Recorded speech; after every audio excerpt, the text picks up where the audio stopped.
नमस्कार विद्यार्थी मित्रांनो, स्कॉलरशिप आणि बरंच काही या आपल्या यूट्यूब चॅनलमध्ये तुम्हा सर्वांचं मनापासून स्वागत। दिवाळीची सुट्टी संपलेली आहे आणि आता जर सुट्टीमध्ये तुम्ही अभ्यास केला नसेल तर नक्कीच मंथनच्या अभ्यासाला सुरुवात करा, कारण फेब्रुवारीमध्ये आपली परीक्षा असते। आज आपण इयत्ता 3री साठी अतिशय महत्त्वाचा एक घटक सुरू करणार आहोत, तो म्हणजे अपूर्णांक। काय होतं? लहान मुलांना अपूर्णांक ही संकल्पना किंवा हा घटक समजायला थोडासा अवघड जाऊ शकतो, कारण मुलांसाठी नवीन असतो। तर आपण अगदी सोप्या पद्धतीने अपूर्णांकावरची उदाहरणं कशी सोडवायची, सुरुवातीला अपूर्णांक म्हणजे काय हे आजच्या व्हिडिओमध्ये पाहणार आहोत।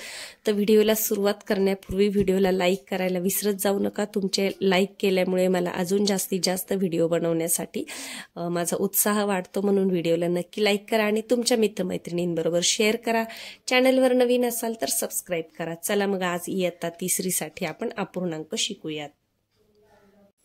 आता पहा, सुरुवातीला तुम्हाला म्हणजे जर ज्यांना माहित नसेल, ज्यांचं वर्गामध्ये शिकून झालेलं नाहीये, तर अशा विद्यार्थ्यांसाठी पहा, अपूर्णांक म्हणजे काय। जसं आपण पूर्ण 1 2 3 4 मोजतो, हा पूर्ण अंक झाला 1 2 3 4। परंतु आता समजा मला असं दाखवायचं, ही एखादी वस्तू आहे, समजा हे एखादं सफरचंद आहे असं गृहीत धरा आणि ते आपण अर्ध कापलं। मग हा आपल्याला अर्धाच भाग जर दाखवायचा असेल तर मग हा अंकामध्ये कसा लिहायचा, मग याच्यासाठी अपूर्णांकाची गरज भासली। मग एका वस्तूचे किती भाग केलेत, 1 आणि 2, मग जेवढे भाग केले ते खाली लिहायचे छेदस्थानी 2, आणि जेवढे त्याच्यातले घेतले ते वरती लिहायचं। 2 पैकी आपण समजा हा अर्धा सफरचंद खाऊन टाकलं, मग 2 पैकी किती भाग खाल्ले आपण, 1 भाग, मग ते वर लिहायचं 2 पैकी 1। म्हणजे जेवढे भाग केले ते खाली लिहायचे रेषेच्या, याला म्हणायचं छेदस्थानी, आणि हा अंश, याला अंश म्हणतात, याला छेद म्हणतात। वरती जे असतं त्याला काय म्हणतात, अंश, आणि खाली जे लिहिलं जातं त्याला म्हणतात छेद। मग जेवढे भाग केले ते मोजायचे, छेदस्थानी लिहायचे, त्यापैकी जेवढे घेतले 2 पैकी आपण 1 भाग घेतला म्हणून तो 1 लिहायचा। याला वाचायचं कसं, 1/2 किंवा 1/2 असं म्हटलं तरी चालतं। तर या पद्धतीने अपूर्णांक। आता पहा, समजा एका वस्तूचे आपण जर 4 भाग केले, आता मी इथे हातानेच आकृती काढत आहे, किती भाग झाले पहा, 1 2 3 4।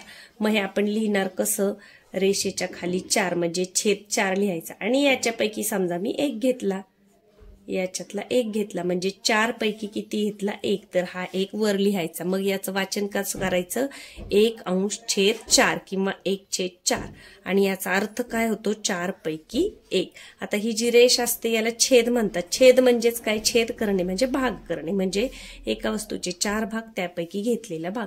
आता समजा जर आपण 2 घेतले, अजून एक हा भाग घेतला, तर मग आपण कसं लिहिणार, 2/4 किंवा 2/4। 4 पैकी किती घेतले आपण, 2 घेतले। तर या पद्धतीने अपूर्णांकाचं वाचन करायचं असतं, 2/4, 1/4, 1/2।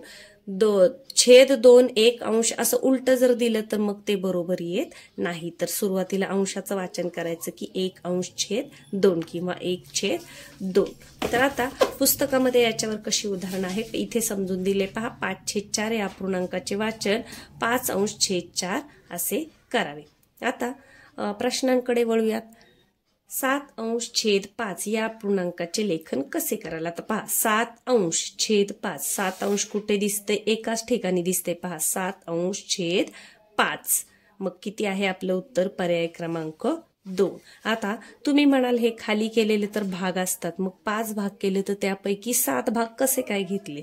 तर हे आपण जेव्हा बेरीज वजाबाकी अपूर्णांकाचे आपण पुढचं घेणार आहोत तेव्हा तुम्हाला मी समजून सांगेल। परंतु हे पहा, जर आत्ता थोडक्यात सांगायचं म्हटलं तर 7/5 हे कसं येईल पहा। तर अशा 7 वस्तू असणार आहेत, 7 वस्तू, 2 3 4 5 6 7। आता पहा, अशा 7 वस्तू म्हणजे मी इथे 7 गोल काढले आणि त्यापैकी प्रत्येक वस्तूचे 5 भाग केलेले असतात।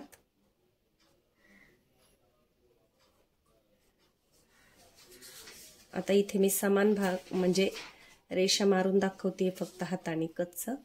प्रत्येक वस्तूचे 5 भाग केलेले आहेत आणि याच्यापैकी एक एक भाग घेतलाय, म्हणजे 5 प्रत्येक वस्तूचे भाग किती आहे? 5च आहेत, म्हणून छेदामध्ये 5 आणि या प्रत्येकाचा एक एक घेतलाय आणि या वरच्यांची मग बेरीज केली, म्हणून असं लिहिलेले आहे की 7/5. तर हे मी तुम्हाला नंतर अगदी व्यवस्थित समजून सांगेल एखाद्या व्हिडिओमध्ये. सध्या आपण फक्त वाचन पाहूयात. तर 7/5 कुठं आहे? पर्याय क्रमांक 2. पर्याय क्रमांक 2चा गोल तुम्ही तिथे रंगवायचा आहे. आता प्रश्न दुसरा पहा. 10/9 हा अपूर्णांक अंकी लिहा.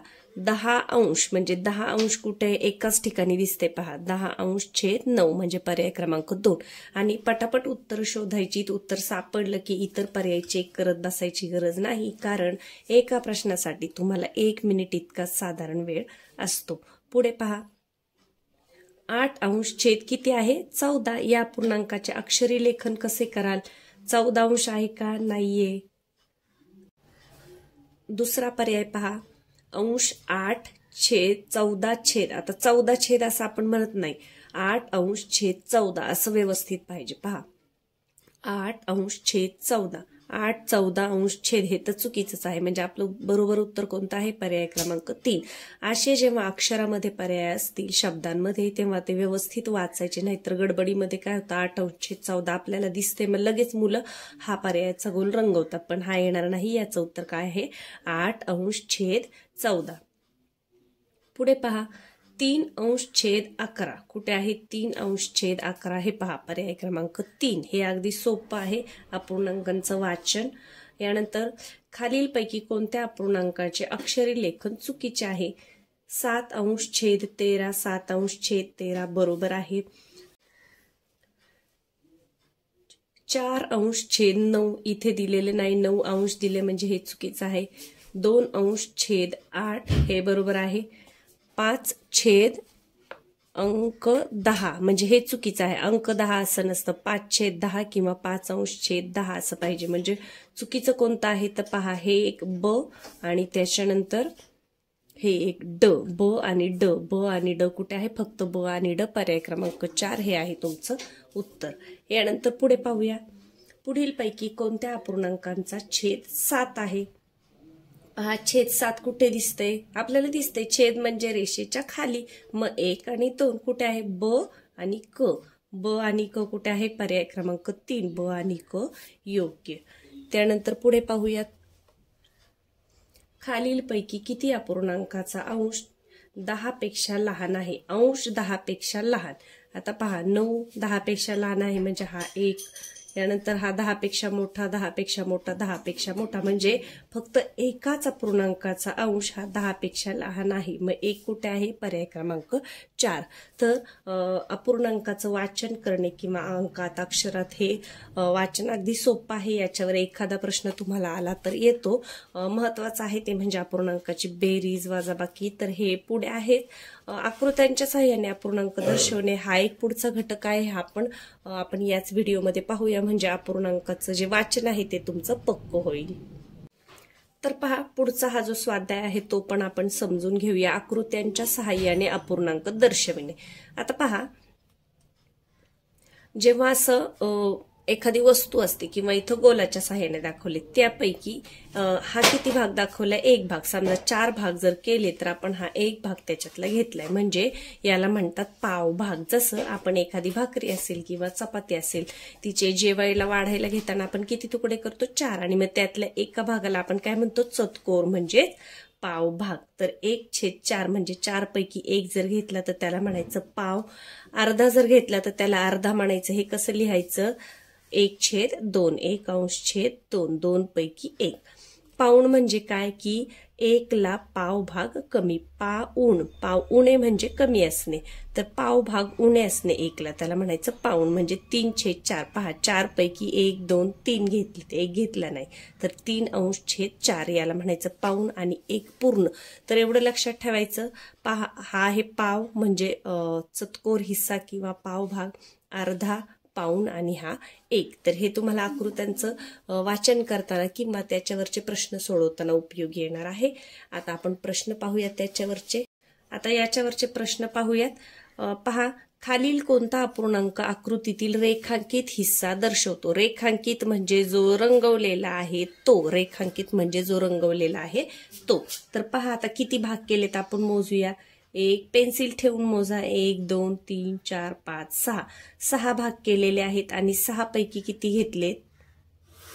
1 आणि 2. मग 6 छेदस्थानी पाहिजे, जेवढे भाग केले ते छेदस्थानी पाहिजे आणि जेवढे घेतले किंवा त्यापैकी रंगवले ते अंशस्थानी, म्हणजे 2/6. 2/6 कुठे आहे पहा. 6 भाग आहेत आणि त्यातले 2 रंगवलेले आहेत, रेखांकित केलेले आहेत. 2/6 म्हणजे आपलं उत्तर काय आहे?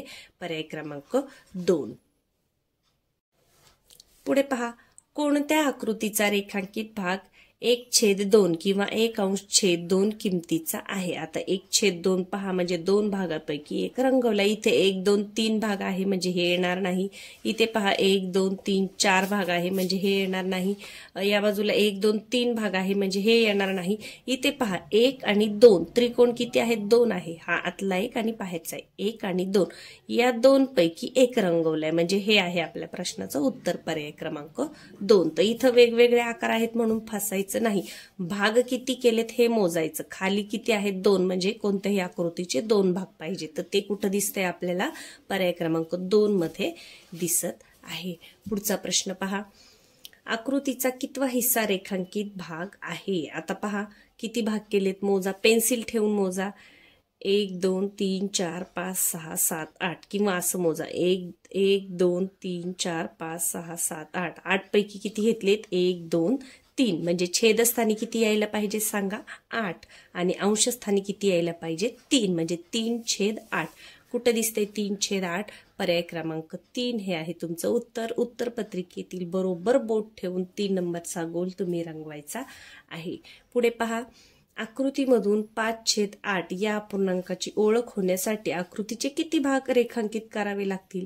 आता इथे आपल्याला मोजत बसायची गरज नाही. आपल्याला माहिती आहे ना, अंशस्थानी जे असतं ते रेखांकित केलेले भाग असतात म्हणजे रंगवलेले.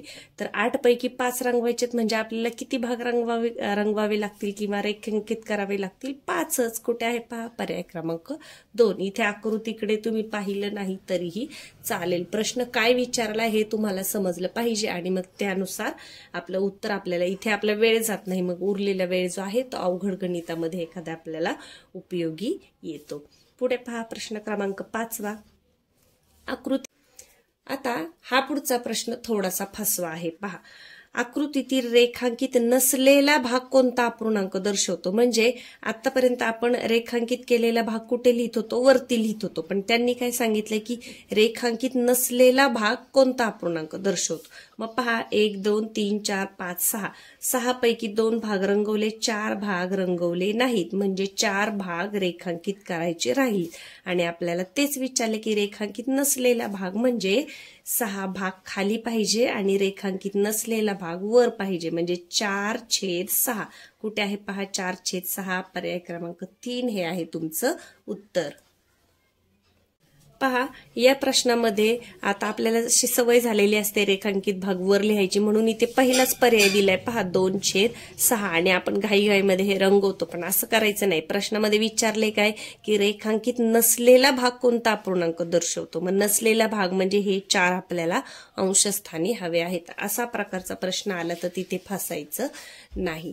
पुढे पहा, खालीलपैकी कोणत्या आकृतीचा रेखांकित भाग 1/4 हा अपूर्णांक दर्शवतो? आता पहा 1/4. 1 2 3 4 4 पैकी एक घेतलाय म्हणजे अ बरोबर. 1 2 3 4 2 घेतलेत म्हणजे हे नाही. 1 2 3 4 पैकी 3 घेतलेत हे नाही. इथे ड पहा 1 2 2 पैकी एक घेतलाय म्हणजे हे पण नाही. मग फक्त काय येणार आहे? फक्त अयोग्य. 4 पैकी 1 फक्त अयोग्य कुठे आहे? पर्याय क्रमांक 2. पर्याय क्रमांक 2चा गोल तुम्ही तिथे उत्तरपत्रिकेमध्ये रंगवायचा आहे. अपूर्णांक हा भाग समजायला सुरुवातीला जरी थोडासा अवघड वाटला तरी तो अतिशय सोपासा भाग असतो आणि हमखास मार्क याच्यामध्ये मिळतात. पुढे पाहूया 7वा प्रश्न आहे. पुढील कोणत्या आकृतीचा 1/2 भाग न रंगवलेला आहे? मागाच्या सारखाच प्रश्न पहा, म्हणजे 2 पैकी 1 भाग रंगवलेला नाही. तर पहा 2 पैकी 1 रंगवलेला नाही म्हणजे हे येणार. इथे 4 भाग आहे म्हणजे हे येणार नाही. इथे पहा इथे पण 4 भाग आहे, म्हणजे हे पण नाही हे पण नाही. मग इथे पण काय आहे, फक्त अयोग्य. कुठे आहे, पर्याय क्रमांक 2 मध्ये फक्त अयोग्य. यानंतर 8वा आणि शेवटचा प्रश्न आहे, सोबतच्या आकृतीचा कितवा भाग रेखांकित आहे. आता पहा किती झालेत. असं जेव्हा जास्त भाग असतात ना तेव्हा पेन्सिल ठेवून मोजा किंवा बोट ठेवून मोजा. पहा 1 2 3 4 5 6 7 8 8 भाग केलेत. 8 पैकी 1 2 3 रंगवलेत. 8 पैकी 3 8 पैकी 3 कुठे आहे, 8 पैकी 3 जेवढे रंगवलेत ते वरती पाहिजे. जेव्हा न रंगवलेले विचारेल तेव्हा मग ते वरती पाहिजे. इथे रेखांकित केलेले विचारले तर ते 3 भाग वरती पाहिजेत, म्हणजे 3/8. तर पर्याय क्रमांक 3 हे आहे तुमच्या प्रश्नाचं उत्तर. तर अशा प्रकारे आजच्या व्हिडिओमध्ये आपण अपूर्णांक म्हणजे काय, त्यांचं लेखन आणि त्यांचं वाचन कसं करायचं हे शिकलो, आणि आकृत्यांच्या सहाय्याने अपूर्णांक दर्शवणे, मग त्याच्यावर कसे प्रश्न असतात हे आपण शिकलो. उद्याच्या व्हिडिओमध्ये आपण समच्छेद अपूर्णांक म्हणजे काय, अंशाधिक छेदाधिक अपूर्णांक म्हणजे काय, त्यांची तुलना म्हणजे त्यांचा लहान मोठेपणा, आणि नंतरच्या व्हिडिओमध्ये बेरीज वजाबाकी सुद्धा अगदी सोप्या पद्धतीने शिकणार आहोत. तर हा जो व्हिडिओ आहे तो जर समजला नसेल तर पुन्हा एकदा पहा. स्वतः तुमच्या पुस्तकातले हे प्रश्न तुम्ही स्वतः सोडवा, म्हणजे तुम्हाला नक्कीच लक्षात येईल. फसवण्याचं किंवा एखादा फसवा प्रश्न कुठे असतो आपण हा पाहिला होता या पद्धतीने, की नसलेला रेखांकित नसलेला भाग विचारले, मग नसलेले 1 2 3 4 आहेत म्हणून अंशस्थानी 4 असणारा अपूर्णांक तुम्हाला शोधायचा आहे.